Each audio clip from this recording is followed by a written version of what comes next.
जय शिवराय. प्रौढ प्रताप पुरंदर छत्तीय कुलावतंस राजाधिराज श्रीमंत श्री श्री श्री छत्रपती शिवाजी महाराज की जय. नमस्कार, माझं नाव सुमंगेश आहे. मी तुम्हाला एका लहान मावळ्याची गोष्ट सांगणार आहे.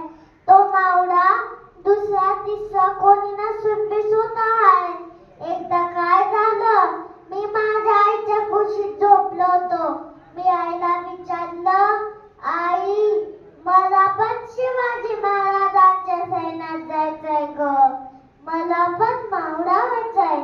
पण मी लढायलाच लागलो. माझ्याकडे घोडा नाही, माझ्याकडे तलवार नाही आणि आता तर शिवाजी महाराज पण नाहीये. मग मी मावळा कसा होणार? तेव्हा आई हसली. तिने मला जवळ घेतला आणि म्हणाली, बाळा तुला कोणी सांगितलं की मावळा होण्यासाठी हातात तलवार लागते? ती म्हणाली, बाळा नीट ऐक. जेव्हा तुझा मित्र पडेल ना आणि त्याला लागला असेल ना, तेव्हा तो मैत्रीचा हात हीच तुझी तलवार असेल.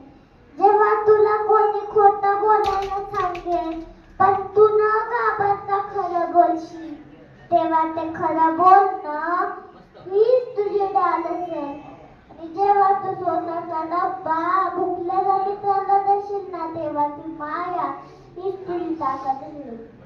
आई म्हणाली, शिवाजी महाराजांनी गड किल्ले जिंकले, पण त्याआधी त्यांनी माणसं जिंकल्यात. तुला पण तेच करायचंय. त्या दिवशी मला समजलं मित्रांनो, शिवाजी महाराज होण्यासाठी दाढी-मिशी लागत नाही, पण दुसऱ्याचं दुःख समजून घेणारं मन लागतं. आज माझ्या हातात तलवार नाही हे खरंय, पण माझ्याकडे सत्य आहे, माझ्याकडे जिद्द आहे आणि माझ्याकडे महाराजांचे संस्कार आहेत. आज मी शुभांगी शपथ घेतो की मी कधीच कोणाला त्रास देणार नाही. मी नेहमी गरजूंना मदत करेल आणि मी असा वागेल की लोकांनी मला बघून म्हटलं पाहिजे, बघा तो शिवरायांचा मावळा चाललाय. माझ्या महाराजांचं स्वराज्य संपलं नाही, ते अजूनही चालू आहे. माझ्या आणि तुमच्या